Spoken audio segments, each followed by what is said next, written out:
I never believed in ghosts until I took that night shift at St. Margaret's Hospital. It was an old place, built in the late 1800s, and every creak and groan of the building seemed to echo with memories best left undisturbed. I had just finished nursing school and was eager to prove myself, but I quickly learned that some places hold secrets better left hidden. The moment I stepped inside, the air felt heavy. It wasn't just the smell of antiseptic and old plaster. It was something more. It enveloped me, a shroud of sorrow and despair. I chalked it up to my imagination, a symptom of the fatigue that comes with working long hours. My supervisor, a grizzled old nurse named Betty, merely chuckled when I mentioned it. "You'll get used to it. This place has seen its share of misery." That night, the hospital was almost empty. A few patients lingered in their rooms, mostly comatose or in a state of unresponsive silence. I began my rounds on the third floor, where the mental health ward was located. It was a long hallway, dimly lit, with rusted metal doors that looked like they could slide shut at any moment, trapping whatever horrors lay inside. As I walked, I heard faint whispers. They seemed to come from behind the doors, soft and unintelligible. I paused, my heart pounding in my chest, straining to listen. The whispers grew louder, more insistent, like a chant urging me closer. I took a step toward the nearest door, but the moment I reached for the handle, the whispers stopped, plunging me into an eerie silence. "Just the wind," I muttered to myself, but I felt the hairs on my neck stand on end. I pushed through my unease and continued my rounds. As I entered room 302, I was greeted by a patient named Mr. Jenkins. He was an elderly man with a wild mane of white hair, staring blankly at the ceiling. "Hello, Mr. Jenkins," I said, trying to coax him out of his daze. "How are you feeling tonight?" He turned his head slowly, fixing me with a gaze that sent shivers down my spine. "They don't like it when you're here," he rasped, his voice barely above a whisper. "Who doesn't?" I asked, trying to mask my growing fear. "The whispers," he said, and I felt my stomach drop. "They want you to leave. They want me to leave." I chuckled nervously, brushing it off. "I'm just here to help. Nothing to worry about." But deep down, I felt an unsettling chill seep into my bones. After finishing with Mr. Jenkins, I stepped back into the hallway. The air felt thicker, as if the walls themselves were pressing in on me. I glanced at the clock. It was past midnight, and I still had a few hours to go. I took a deep breath and steeled myself for another round, determined to push through. As I continued down the hall, the whispers returned, now a cacophony of voices swirling around me like a storm. They called my name, soft and beckoning. "Help us! Help us!" Suddenly, I noticed a door at the end of the hallway, ajar, its darkness inviting yet foreboding. Without thinking, I walked toward it, drawn in by the whispers that now felt almost desperate. The door creaked open, and I stepped inside. The room was cold, much colder than the rest of the hospital. It was empty, except for a single flickering light overhead. I scanned the room, my heart racing when I saw it, a small, tattered doll lying on the floor. Its glassy eyes seemed to follow me as I moved. "Is someone there?" I called, my voice trembling. The whispers intensified, swirling around me, filling my mind with dread. I felt a presence behind me, cold and heavy. I turned, but there was nothing, just darkness. Suddenly, the door slammed shut, plunging me into darkness. I fumbled for the handle, but it wouldn't budge.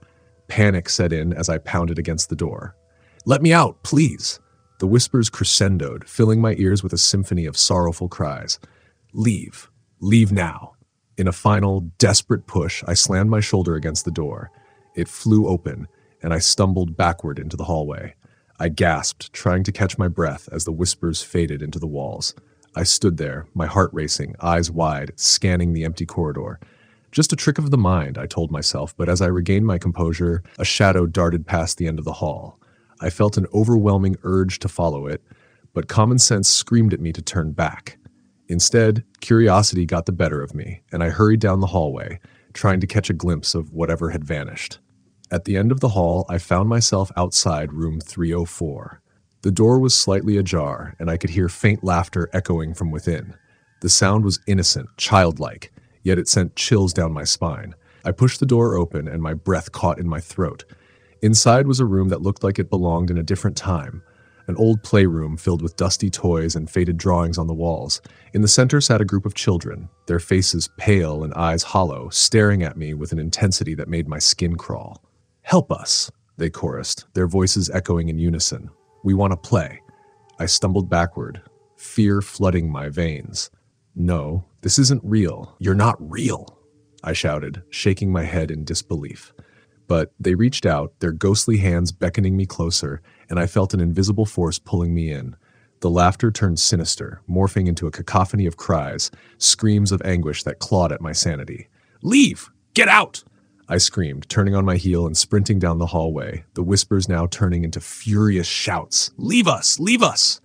I burst through the exit, gasping for breath, the cool night air hitting my face like a slap. I collapsed onto the pavement outside, shaking uncontrollably.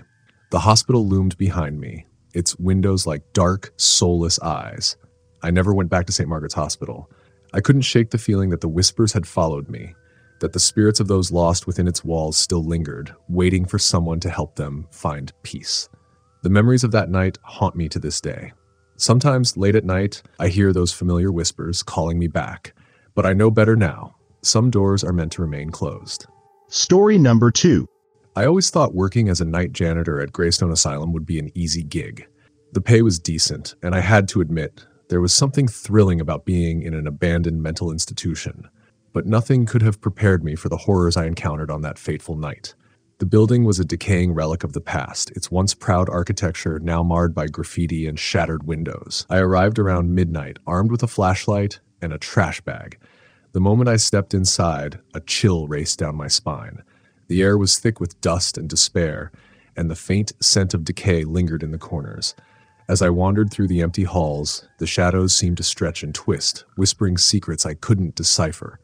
I laughed it off at first, just my imagination playing tricks. After all, I was alone in a place notorious for its dark history, where the forgotten souls of the mentally ill had suffered. It was easy to feel unnerved. I started on the first floor, my footsteps echoing against the cracked tiles. The silence was unsettling, broken only by the distant drip of water and the occasional scuttle of a rat. I made my way down the hallway, passing old patient rooms that still bore the scars of neglect. Their doors hung ajar as if inviting me in. I pushed one open and was greeted by a room filled with old restraints and tattered patient gowns. "Just clean up and move on," I muttered to myself, trying to suppress the anxiety bubbling inside me. I flipped on my flashlight, illuminating the room, but as I turned to leave, something caught my eye. A shadow flitted across the far wall, dark against the peeling paint. I froze, my breath hitching in my throat. "Just a trick of the light," I whispered, but deep down, I knew something wasn't right. As I continued my work, I heard faint murmurs echoing through the halls. I paused, straining to listen. It was like a chorus of whispers, low and rhythmic, calling my name. "Come, help us, come." I felt a shiver run down my spine, the hairs on my arms standing on end. "Hello? Is someone there?" I called, but the only response was silence. I shook my head, trying to clear my thoughts. "It's just the wind," I reassured myself and pressed on. By the time I reached the second floor, the whispers had grown louder, swirling around me like a tempest. My heart raced as I stepped into a long corridor lined with closed doors. I felt drawn to the last door on the left, its wooden frame warped and cracked. It was slightly ajar, and I could see darkness beckoning me inside. I pushed the door open, and the air turned frigid. The room was bare except for an old chair facing the wall. On the floor, I noticed a pile of old photographs, yellowed with age. I bent down to pick one up.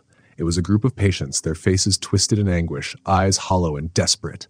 As I examined it, a sudden gust of wind blew through the room, scattering the photos like leaves. "Stop! Come back!" I shouted, scrambling to gather the pictures. As I reached for one, a voice pierced the silence. "Help us!" I froze, my blood running cold. It was a child's voice, sweet yet sorrowful. "Who's there?" I called, my voice trembling. But the only answer was the sound of the door slamming shut behind me. I whipped around, panic surging through me. "Let me out, please!" I pounded on the door, but it wouldn't budge. The shadows in the room seemed to thicken, creeping closer. I could hear the whispers now, louder and more frantic, a cacophony of cries that filled my ears. "Help us! Help us!" In a blind panic, I grabbed the nearest photo and hurled it at the door. The glass frame shattered, and in that instant, the room went deathly silent. I could hear my heart pounding in my chest. Then, I noticed something moving in the corner of my eye. I turned slowly, and there, in the darkness, stood a figure, a girl no older than 10, her dress tattered and stained. Her hair hung in tangled strands, and her eyes were wide and pleading. "Help me, please," she whispered, reaching out to me. Fear gripped me like a vice. "What do you want?" I stammered, backing away until my back hit the wall. "Help us escape before it's too late," she said, her voice trembling. "They won't let us go." I glanced at the door, still locked tight. "How? How can I help you?" The girl pointed to the floor, and I saw a small, hidden latch beneath the dust. My heart raced as I knelt down and pried it open. A chill swept through the room as the trapdoor creaked open, revealing a dark passageway below. "Quick! We have to go!" But as I peered into the darkness, dread washed over me. "No! I can't go down there!" I shouted, feeling the weight of the shadows closing in. The girl's expression shifted from desperation to anger, her once innocent face contorting into something unrecognizable. "Help us," she screamed, her voice echoing in my mind. "You can't leave us." I scrambled back, panic rising like bile in my throat. "I can't," I shouted, feeling my sanity unravel. The room spun around me, the walls trembling as I struggled against the suffocating fear. Suddenly, the door burst open, and I bolted for the exit, racing down the hallway as the whispers crescendoed into a wailing cacophony. I could feel their presence behind me, shadows stretching and clawing at my heels, desperate to drag me back. I burst through the front doors of the asylum, collapsing onto the overgrown lawn outside. The night air felt like a lifeline, pulling me from the abyss. I lay there, gasping, the echoes of their cries haunting me. I never went back to Greystone Asylum. The memory of that night is etched in my mind, a chilling reminder of the shadows that lingered within those walls. Sometimes in the dead of night, I still hear their whispers, calling me back to help them. But I know now, some doors should never be opened. Story the end. Story number 3. I had always known hospitals were eerie places, but St. Anne's was something else entirely. I was fresh out of medical school, starting my residency at this old, crumbling building. It wasn't a typical hospital anymore, just a place where they sent terminal cases, patients with no hope of recovery, the forgotten ones. From the moment I walked into St. Anne's, I knew something was wrong. The air was heavy, stagnant, as if it had absorbed all the suffering and despair from years past. The staff didn't talk much, keeping their heads down and their conversations brief. There were stories whispered among the nurses about the forgotten wing, a part of the hospital that had been sealed off for decades. No one talked about why, but they always warned the new staff, "Don't go near it." Of course, I didn't believe in all that ghost story nonsense. I thought it was just an old building with a creepy reputation. Until my night shift. It was late, 2 a.m., and the hospital was dead quiet. My rounds were almost finished, and I was about to head back to the nurses' station when I noticed something strange. The door at the end of the hallway, which was supposed to be locked, was ajar. That door led to the forgotten wing. I stared at it for a moment, debating whether to go check it out. My rational brain told me to leave it alone, but curiosity got the better of me. After all, it was just an abandoned wing of the hospital, nothing more. I grabbed my flashlight and pushed the door open, stepping into the darkened corridor beyond.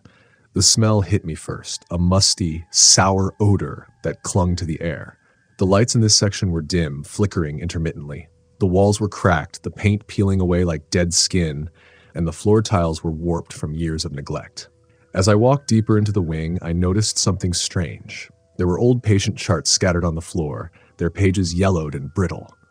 I picked one up, and my stomach turned when I realized the date on it, 1946. This place had been abandoned for nearly 80 years. I continued down the hallway, my flashlight casting long, eerie shadows on the walls. The silence was oppressive, broken only by the occasional drip of water from somewhere deep in the building. I was about to turn back when I heard it, a soft whisper. I froze, my heart pounding in my chest. "Help us." It was faint, barely audible, but unmistakable. I spun around, shining my light down the hallway. Nothing, just the empty corridor stretching into the darkness. My mouth went dry, and a cold sweat broke out across my skin. I took a step forward, and the floor creaked beneath my weight. "Help us." The voice came again, closer this time. I should have left right then and there. Every instinct in my body was screaming at me to turn back, but I didn't. Instead, I moved toward the source of the voice, my feet carrying me deeper into the forgotten wing. The hallway seemed to stretch on forever, each step heavier than the last. As I reached the end, I found myself standing in front of an old operating room. The door was slightly open, the rusted metal hinges groaning as I pushed it wider. Inside, the room was frozen in time.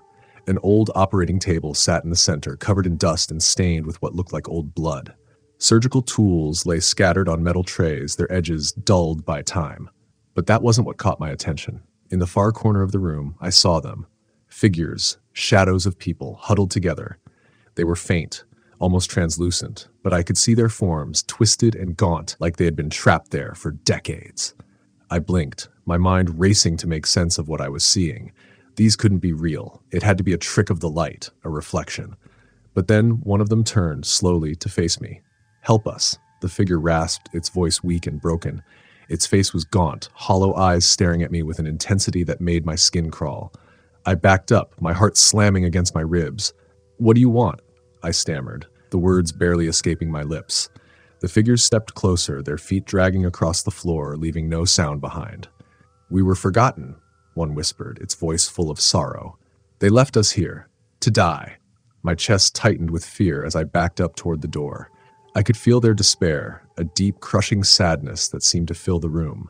They reached out with skeletal hands, their fingers brushing the air in front of me. "We can't leave," another figure said, its voice a hollow echo. "Not without you." I turned and bolted out of the room, my flashlight bouncing wildly as I sprinted down the hallway. The whispers followed me, growing louder, more desperate. "Help us! Don't leave us!"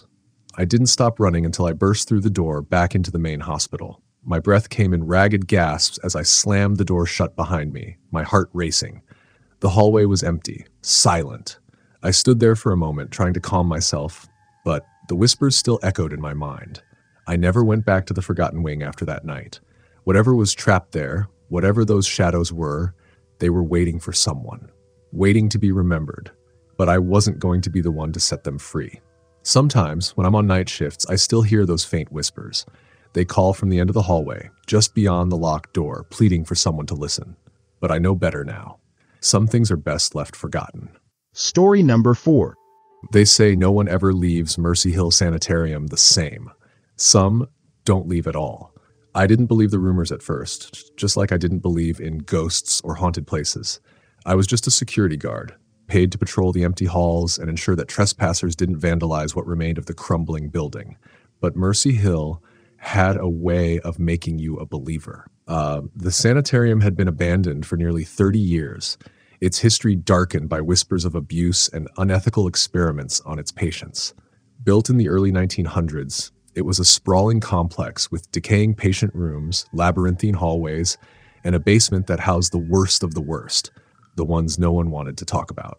I started my shift at 11 p.m., armed with a flashlight and a walkie-talkie. The building creaked and groaned under the weight of time, its windows shattered and the walls covered in graffiti. The locals avoided the place, claiming that it was cursed.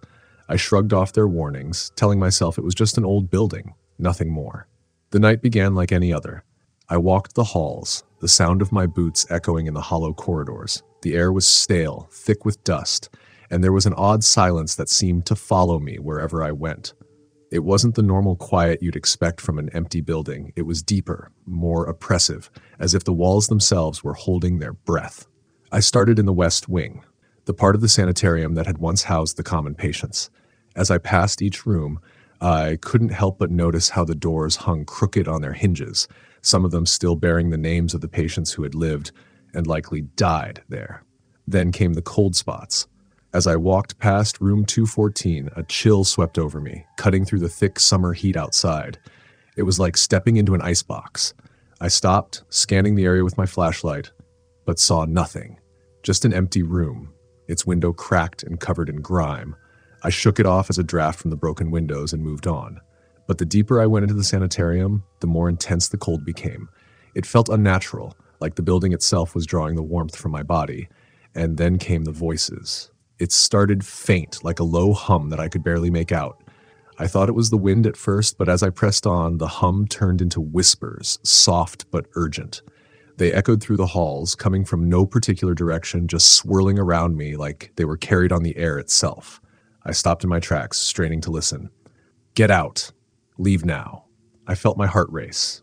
My pulse throbbed in my ears, drowning out the whispers for a moment. I wasn't alone. I knew that much. I swept my flashlight down the hallway, but there was no one. Still, the feeling that someone or something was watching me gnawed at the back of my mind. The voices grew louder the closer I got to the East Wing, the place they called the Ward of the Forgotten. This was where they'd kept the most violent patients, the ones who never saw the light of day again. The rumors about what happened there were enough to keep even the bravest people away. But I had a job to do. I reached the double doors that separated the main building from the ward. The paint was peeling and the hinges were rusted, but I could still make out the faded letters above.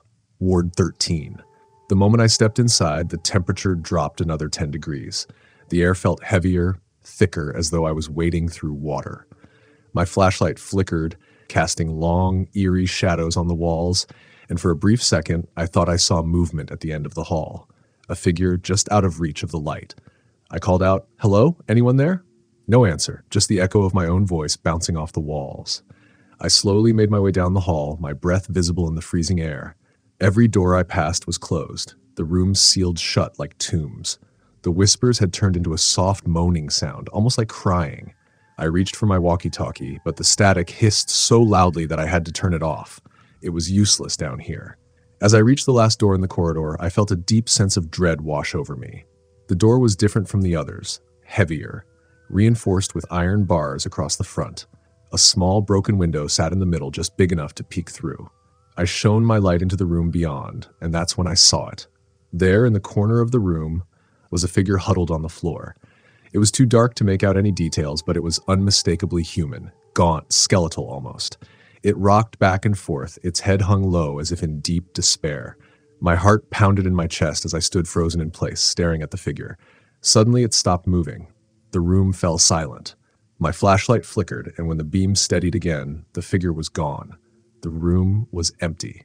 Completely empty. A cold sweat broke out across my forehead.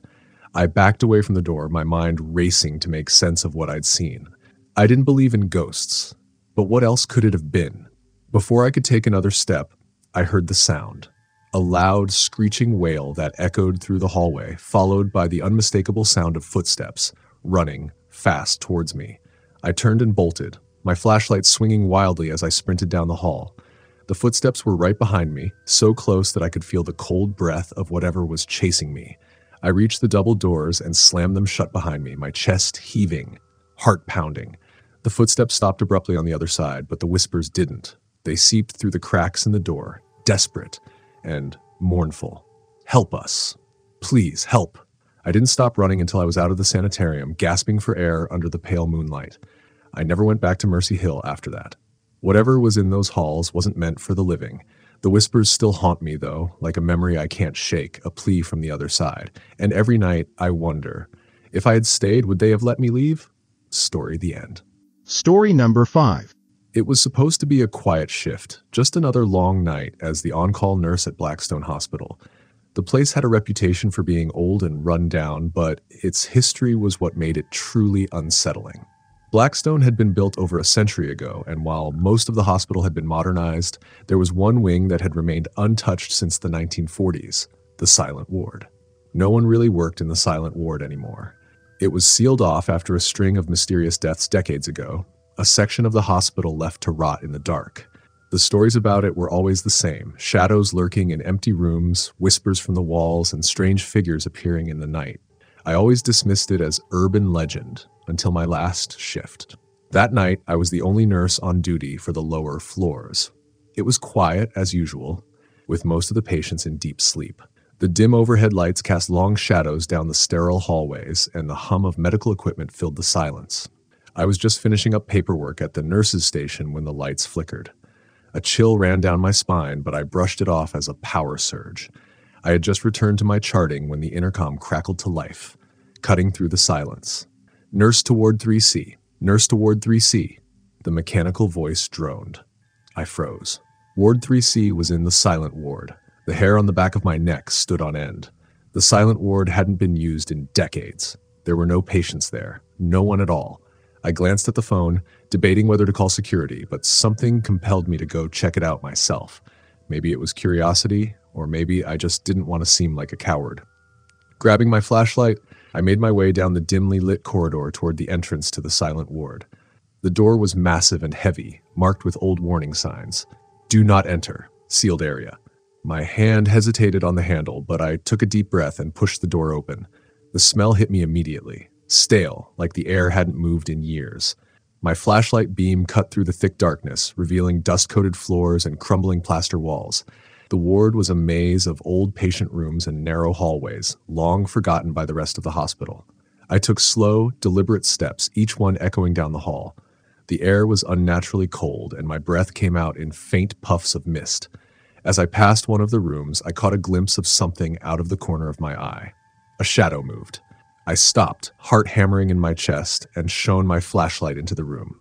Nothing, just an empty bed and cracked walls. I shook my head, trying to shake the creeping sense of unease. It's just my mind playing tricks, I told myself. But as I moved further into the silent ward, I began to hear it, a soft humming sound. I stopped, listening. It was faint, like someone singing a lullaby. My flashlight flickered again, and for a split second, I thought I saw a figure standing at the end of the hall, a woman in an old-fashioned nurse's uniform. But when I blinked, she was gone. I quickened my pace, determined to find the source of the intercom call and get out of there.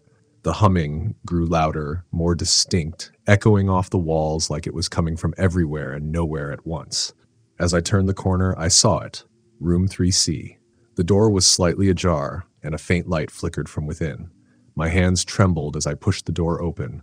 The room was empty, save for a single hospital bed in the center. The bed was covered in a thin layer of dust, the sheets yellowed with age. But what caught my attention was the figure lying in the bed, a woman, pale and frail, her eyes closed as if she were sleeping. She wore a patient's gown, but it looked old, like something from decades ago. I swallowed hard, stepping closer. Suddenly, the woman's eyes snapped open. I gasped, stumbling back. Her eyes were wide, bloodshot, and filled with terror. She opened her mouth to speak, but no sound came out, just a silent scream.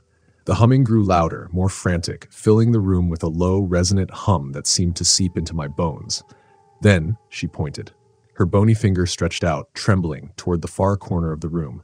I turned my flashlight toward where she was pointing, my heart thudding painfully in my chest. There, in the corner, stood a shadowy figure, its face obscured by darkness. It was tall and thin, and its eyes glowed a sickly yellow in the dim light. I froze, paralyzed by fear. The shadow figure moved toward me, slow and deliberate, its glowing eyes fixed on mine. The air grew colder with every step it took, the walls seeming to close in around me. I tried to move, but my body wouldn't respond. The figure reached out a hand, long and skeletal, and I felt a crushing weight on my chest. "Help us," the woman on the bed whispered, her voice barely audible over the growing hum. "He won't let us leave." Suddenly, the intercom crackled to life again. "Nurse to Ward 3C." The voice was distorted, warped, and then, just as quickly, it cut out.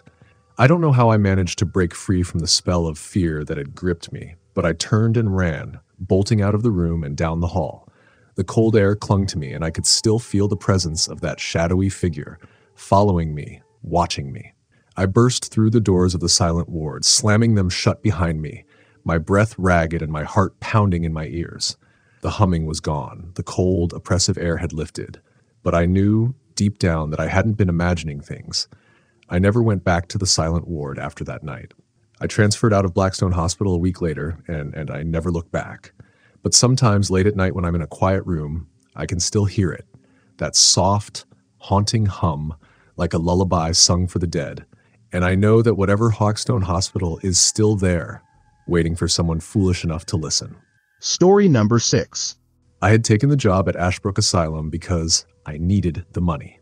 It was an old psychiatric hospital that had long since been closed down, now a decaying structure standing on the outskirts of town. The owners had converted part of the building into a low-budget care facility for the elderly, and they were desperate for staff to cover the night shifts. I figured it would be easy, just a few hours of monitoring sleeping patients. Simple enough.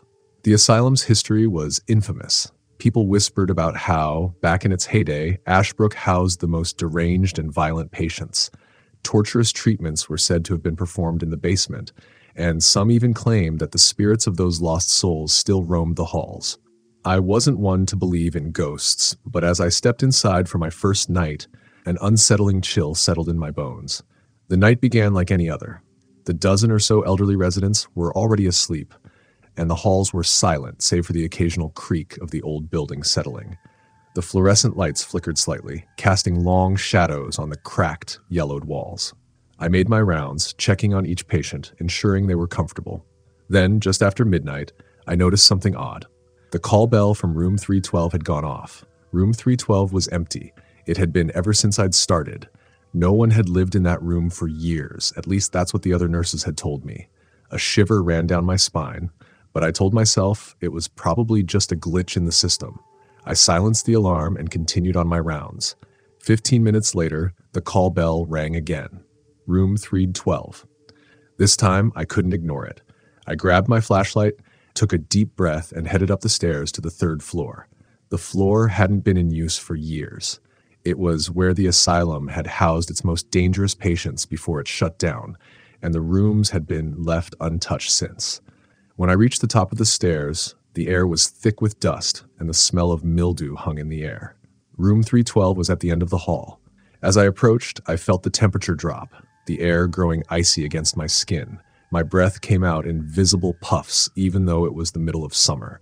The door to room 312 was slightly ajar, and I could see that the lights were on inside, casting a dull glow onto the floor outside. I pushed the door open with trembling hands, shining my flashlight into the room. It was empty. The bed was neatly made, though the room itself looked like it hadn't been touched in decades. Dust coated every surface, and the air felt thick, suffocating.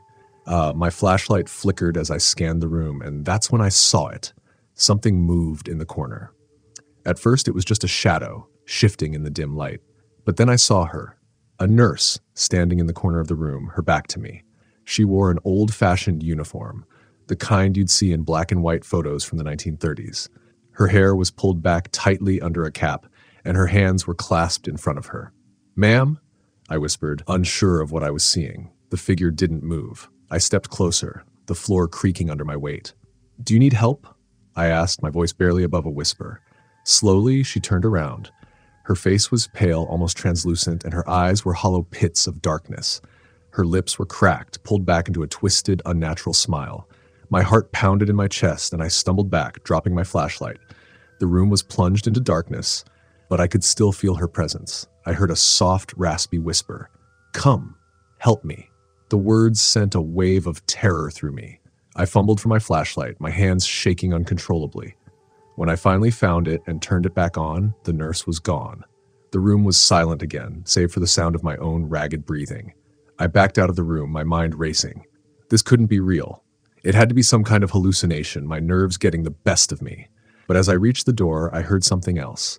A soft, metallic rattle. I turned slowly, shining my light toward the sound. At the far end of the room, the old bed restraints were moving. The leather straps, which had once held down violent patients, were buckling and unbuckling themselves, the metal clasps rattling as if some invisible force was playing with them. The bed itself creaked, and for a moment I thought I saw the outline of a body forming on the mattress, sinking into the dust-covered sheets.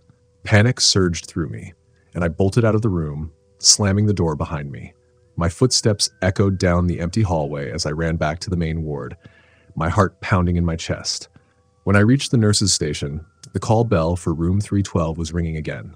I yanked the cord from the wall, silencing the alarm once and for all. My hands were shaking, and I could barely catch my breath. The other nurses arrived for the morning shift a few hours later, and I quit that same day. I didn't tell them what I had seen. I didn't think they would believe me. But before I left, I asked one of the older nurses about room 312. She looked at me with a somber expression and said, "That room was used for the most dangerous patients back in the day. One of the nurses, Mary Cartwright, was assigned to it. She didn't make it out. She was attacked by a patient, strangled to death in that very room. I felt a chill run through me. And no one's used it since?" She shook her head. "No. After what happened, they sealed it off. But sometimes the call bell still rings, as if she's still doing her rounds, waiting for someone to come help." I left Ashbrook Asylum that day and never looked back. But even now, sometimes in the dead of night, I hear the faint sound of a call bell ringing in the back of my mind, and I wonder, does Nurse Mary still walk those halls, forever trapped in the place where she met her end? Story the end. Story number 7. I wasn't supposed to be working at Red Hill Asylum that night. In fact, no one should have been. The place had been shut down for nearly 50 years, standing abandoned on the edge of town like a rotting monument to the forgotten and insane. But when the development company I worked for bought the property, It became my job to go through the old records and make sure everything was accounted for. Red Hill had once been the most notorious asylum in the state. The worst of the worst ended up there. Murderers, the violently insane, people society wanted to forget. But the rumors about what went on behind those walls were even worse. Torture disguised as treatment, electroshock therapy that went too far, lobotomies performed with little regard for human life. The place had been shut down after a series of brutal murders. Staff and patients alike found dead in their rooms, mutilated beyond recognition. The authorities never found the killer, and Red Hill was locked up for good. Until now. I thought it would be a simple enough task. Go in, catalog the old files, and get out. But when I arrived, the building seemed to loom over me. Its dark, broken windows like empty eyes staring down. The wind howled through the cracks in the walls, and the air was thick with the smell of mildew and decay. I hadn't been inside for more than 10 minutes before I started to feel it. That weight in the air, the sense that I wasn't alone. The first few rooms I searched were just as I expected. Dusty, cluttered with old patient files, rusted medical equipment, and rotting furniture. I moved quickly, trying to ignore the echo of my footsteps that seemed too loud, too unnatural in the empty space. As I made my way deeper into the asylum, I stumbled upon an old wing I hadn't seen on the blueprints. The door was heavy, rusted shut, but with some effort, I managed to pry it open. Inside, the air was colder, the walls covered in strange, dark stains. The place looked like it hadn't been touched since the day the asylum closed. Patient beds, overturned wheelchairs, even old broken medical instruments were scattered across the floor. But what caught my attention was a single dim light shining at the end of the hall. Curious, I moved toward it, my steps slow and cautious. The light was coming from a single room, its door slightly ajar. My heart pounded in my chest as I reached it and pushed the door open. Inside, I found an old operating theater. The rusted metal table sat in the center, and overhead the light flickered weakly. But it was the man standing next to the table that made my blood run cold. He was wearing a doctor's coat, white, though stained and yellowed with age. His back was to me, his head bowed as if he was studying something on the table. I froze, my mind racing. No one was supposed to be here. "Sir?" I called, my voice trembling despite my best efforts to stay calm. The doctor didn't move. I stepped closer, my eyes darting around the room. The walls were lined with medical charts and strange, disturbing sketches, brain scans, diagrams of the human skull, and something that looked like a blueprint for an old surgical device. But the thing that caught my attention was the patient lying on the table. A woman, gaunt and pale, her eyes wide open but unseeing. She was strapped down, her arms and legs bound tightly to the table. Her skin was stretched tight over her bones as though she'd been there for years, yet there was something horribly lifelike about her. "Sir?" I tried again, my voice barely a whisper. The doctor finally moved. Slowly, he turned his head toward me. His face was pale, gaunt like the woman's, with deep-set eyes that glowed faintly in the flickering light. His expression was emotionless, hollow, as if there was nothing left of the man he once was. "We've been waiting," he said in a voice that was low, almost a rasp, "for the last patient." My legs felt like they had turned to lead. I wanted to run, but I couldn't move.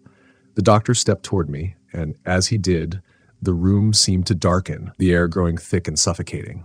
"I've been here, waiting to complete my work," he whispered, his voice cold and distant. "And now you've come." The woman on the table twitched, her eyes rolling toward me as if she could see me now, pleading silently. Her mouth opened, but no sound came out. My heart pounded in my ears as the doctor continued his slow approach, his skeletal hands reaching out. I stumbled backward as slapped, crashing into a tray of surgical tools that clattered to the floor. My mind raced, screaming at me to run, but my body refused to obey. The doctor was inches away now, his cold, dead eyes fixed on mine. "You will be my final patient." I snapped out of my paralysis and turned, sprinting out of the room and down the hall as fast as my legs would carry me. Behind me, I could hear the doctor's footsteps, slow and deliberate, echoing off the walls. I didn't dare look back. The air grew colder, the shadows longer, as if the building itself was alive and trying to trap me inside. I burst through the heavy door and into the main hallway, slamming it shut behind me. The footsteps stopped. Silence descended, but I didn't stop running. I didn't stop until I was outside, gasping for air, the cold night wind biting at my skin. I never returned to Red Hill Asylum after that night. The files could stay there, buried in that cursed place. I didn't care about the job, the money, none of it. But even now, months later, I can still hear the doctor's voice in my dreams, whispering from the shadows, calling me back. I was lucky to escape, but I know, deep down, that Red Hill Asylum isn't done with me yet. Story the end. Story number 8. When I first started working the night shift at St. Ainsley Hospital, I had heard all the usual horror stories. Hospitals were always creepy after dark. Empty hallways, flickering lights, the eerie silence broken only by the beeping of machines. But St. Ainsley was different. It was old, over 100 years, and had once been a tuberculosis sanitarium. The basement levels, they said, were still filled with equipment from a time when medicine was more guesswork than science. The first few weeks went by uneventfully. Most nights were quiet, the occasional patient needing a medication change or help to the bathroom, but nothing unusual. Then, one night, something strange happened. It was just past midnight, and I was sitting at the nurse's station on the 4th floor, updating charts, when the hospital's intercom crackled to life. It was an old system, often filled with static, but I could hear it clearly this time, a series of rapid beeps, like Morse code. At first, I thought it was a glitch, but the beeping continued for almost a minute, then stopped abruptly. I shrugged it off, figuring it was just an equipment malfunction. But not even 10 minutes later, it happened again. This time, the beeps were longer, more distinct, almost like a message. My heart began to race. There was no reason for the intercom to be broadcasting Morse code, and no one in the hospital used it. I pulled up the intercom system on my computer, checking to see if anyone else was on the line, but the system was clear. No one was transmitting. That's when I remembered the stories the older nurses told, the legend of the Midnight Code. According to the tale, back in the 1950s, a doctor named Harold Miles worked the night shifts in the very hospital where I now sat. He was brilliant, a prodigy in his field, but he had one flaw. He was obsessed with his research. So obsessed that he began conducting unethical experiments on patients, using them as guinea pigs in his twisted medical trials. He communicated with his assistants through coded messages over the intercom system, ensuring no one could trace his instructions. One night, after a particularly gruesome failure, one of his experiments went horribly wrong. It said the patient woke up during surgery and in a fit of unimaginable pain and rage, attacked the doctor and his assistants, killing them all.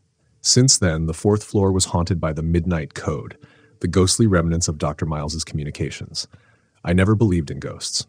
But there I was, sitting in the very same hospital, on the very same floor, with the intercom beeping like it was trying to send me a message from the past. As I sat there trying to make sense of it all, the beeping began again. This time it was slow, deliberate.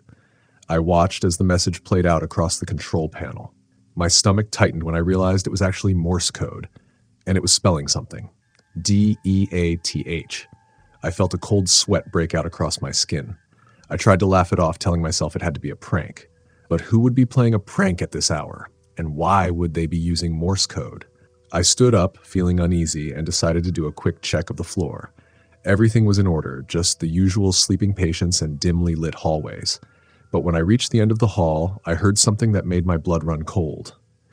A faint clicking sound, like the tapping of fingers against glass. I turned slowly, and there, at the far end of the hall, I saw a figure. At first, I thought it was just one of the doctors. But as my eyes adjusted to the dim light, I realized something was terribly wrong. The figure was tall, unnaturally tall, and dressed in an old-fashioned medical coat, one that hadn't been worn in decades.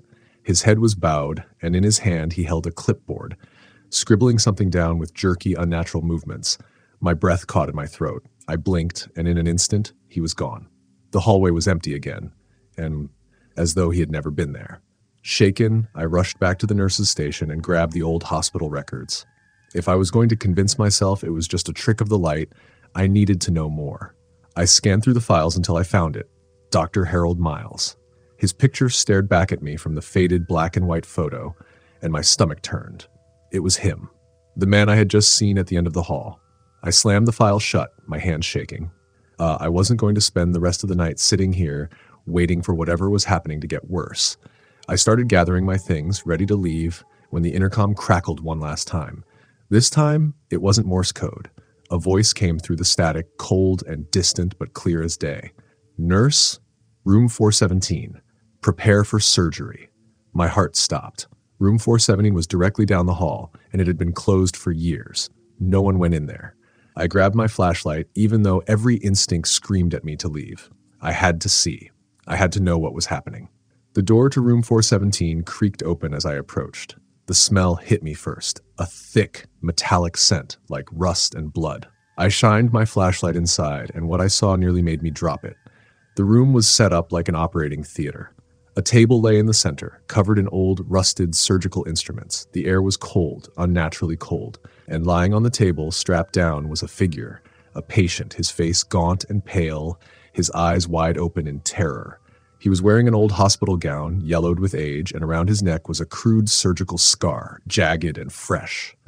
But it wasn't just his presence that terrified me. Standing over him in the flickering light was Dr. Harold Miles. His skeletal hands clutched a scalpel, and his hollow eyes stared at me, as if daring me to stop him.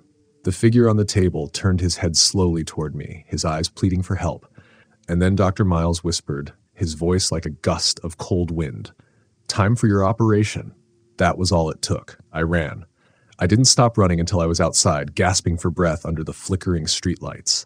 The hospital loomed behind me, silent and dark, but I could still hear the faint sound of the intercom, crackling and beeping in the distance. I never went back to St. Ainsley Hospital after that night, but sometimes when I'm alone, I still hear the midnight code in the silence. Story the end.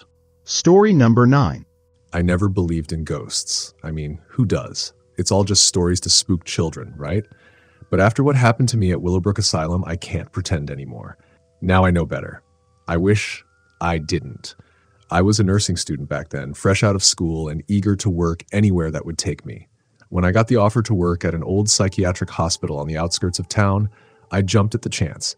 The building had been repurposed as a geriatric hospital, and while the pay wasn't great, it seemed like a good start. Willowbrook was a looming structure with thick stone walls that had stood for over a century. The first time I saw it, the place gave me chills. It was the kind of building that looks alive at night, with its dark windows resembling hollow eyes. The locals had a million stories about how it was haunted, but I didn't take them seriously. I should have. My first few weeks there were uneventful, but as I got to know the patients, the eerie atmosphere of the place began to seep into me. Most of the patients were elderly and bedridden, some barely conscious. But there was one, Mrs. Hargrove, who was different. She was frail, maybe in her late 80s, with wild white hair and a piercing gaze. Every night, like clockwork, she would sit up in her bed and whisper, "They're coming. They're here." At first, I assumed she was delusional. It wasn't uncommon for patients with dementia to have hallucinations or talk to people who weren't there. But there was something about the way she said it. It wasn't frantic or confused. It was matter of fact, like she knew something the rest of us didn't. One night during my late shift, I was doing my rounds when I heard Mrs. Hargrove whispering again. "They're coming," she murmured, her voice barely audible. I tried to calm her down, but she grabbed my wrist with a strength I didn't think she had. "You can't stop them," she rasped. "None of us can." Her grip was icy cold, like she had been lying in a freezer. I pulled away, unnerved, and quickly left her room. I tried to shake off the feeling of dread that crept up my spine, telling myself she was just confused, but the words echoed in my head long after I walked out. Later that night, I heard something strange. It was subtle at first, just a faint scraping noise, like fingernails on concrete. I ignored it, thinking it was one of the old pipes or maybe a door creaking in the wind. But then it grew louder, more insistent, and I couldn't brush it off anymore. The sound seemed to be coming from the long, abandoned wing of the hospital. No one ever went there. It had been closed off for years, left to rot and decay. The hallway that led to it was blocked by a heavy iron gate, and there were stories about what had happened in those rooms before it shut down. Electroshock therapy, lobotomies, things that were too horrifying to imagine. But that night, I couldn't resist the pull. I grabbed a flashlight and headed toward the source of the sound. As I approached the gate, the air grew colder. The temperature seemed to drop by several degrees, and I could see my breath fogging up in front of me. The scraping stopped. For a moment, I stood there in silence, and the beam of my flashlight cutting through the darkness. Then I heard it, a soft whisper, like someone calling my name. I froze, my heart racing in my chest. I swung the light around, but the hallway was empty. I should have left. I should have turned around and gone back to the nurse's station. But instead, I felt a strange compulsion to push forward. I walked closer to the gate and peered through the bars. At the end of the long corridor, I saw a figure, a shadowy shape just standing there. My blood turned to ice. The figure didn't move, but I could feel its gaze on me, even though I couldn't make out a face. I felt it watching me, and in that moment I knew it wasn't human. Suddenly, the lights in the hallway flickered and went out, plunging me into darkness. I fumbled with my flashlight, but it wouldn't turn back on. My hands were shaking, and panic surged through me. That's when I heard it. The unmistakable sound of footsteps, slow and deliberate, coming toward me. I backed away, my heart hammering in my chest. The footsteps grew louder, closer, until they were right on the other side of the gate. I turned and ran, not caring where I was going, just needing to get away. I didn't stop until I was back at the nurse's station, gasping for breath, drenched in cold sweat. I never went back to that wing again, and I didn't tell anyone what I'd seen. Who would believe me, anyway? But the next night, Mrs. Hargrove died. When I found her, her eyes were wide open and her mouth twisted in a silent scream as if she had seen something unspeakable in her final moments. On her arm, I noticed deep, dark bruises, like fingers gripping her too hard. After her death, the whispers started, faint at first, but growing louder every night. Patients began reporting seeing strange figures in their rooms, shadows that moved on their own, voices calling to them from the walls. I quit the next week. I couldn't stay there anymore, not after everything I had seen. But even now, years later, I can still hear Mrs. Hargrove's voice in my dreams. They're coming. They're here. I know she was right. Whatever was in that asylum, it never left. Story the end. Story number 10. I never thought I'd find myself walking the silent halls of St. Augustine's Hospital after dark. The place was a relic, a crumbling institution that once served as the town's main hospital until it was abandoned decades ago. They said it was because of funding cuts, but there were darker rumors. Stories of strange deaths, missing patients, and even whispers of bizarre experiments. The locals called it the graveyard in the hills, but we had a different name for it, Hell's Waiting Room. I was part of a film crew hired to shoot a documentary about haunted locations. Our team thought St. Augustine's would make for great footage. The old, decrepit building, with its endless corridors and rusted equipment, was spooky enough on its own. But add the local legends, and we knew we had the makings of something terrifying. That night, it was just me, David, the lead cameraman, and Michelle, our producer. The others had packed up early, too freaked out by the oppressive atmosphere. I wasn't far behind them in wanting to leave, but David insisted we get one last round of shots in the old surgical wing. We set up our equipment just past midnight. The air was thick with the smell of mildew and decay. The walls were cracked and peeling, and the overhead lights barely worked, flickering sporadically like dying fireflies. Every noise we made echoed unnaturally, amplifying the sense that we were being watched. As we started filming, Michelle kept glancing around nervously. "I don't like this," she muttered. "It feels wrong." "Relax," David said, not looking up from the camera. "We're almost done. Just a few more shots." I tried to shake off the tension, focusing on my part of the job. But then I heard it. A low, shuffling sound, like someone dragging their feet just out of sight. "Did you guys hear that?" I whispered. Michelle nodded, her face pale. "I thought it was just me." David shrugged it off, waving us silent. "It's probably a rat or something. Let's keep rolling." But the sound came again. This time it was louder, closer. It wasn't just footsteps, it was breathing. A wet, rattling gasp like something was struggling to pull air into its lungs. I spun around, shining my flashlight down the hallway. Nothing. Just darkness. "Let's wrap this up," I said, my voice shaking more than I wanted to admit. "This place is getting to me." David grumbled, but agreed. We packed up quickly and started making our way back through the twisting corridors toward the exit. That's when the lights went out completely. Every single one. Panic surged through me as we were plunged into total darkness. I fumbled with my flashlight, my hands trembling, but when it clicked on, I wished it hadn't. In the dim beam of light, I saw something standing at the end of the hall. A figure. Tall, gaunt, its body wrapped in what looked like tattered hospital gowns. Its face was hidden, but its eyes glowed faintly, like dying embers. It didn't move, just stood there, watching us. "What the hell is that?" Michelle whispered, barely audible.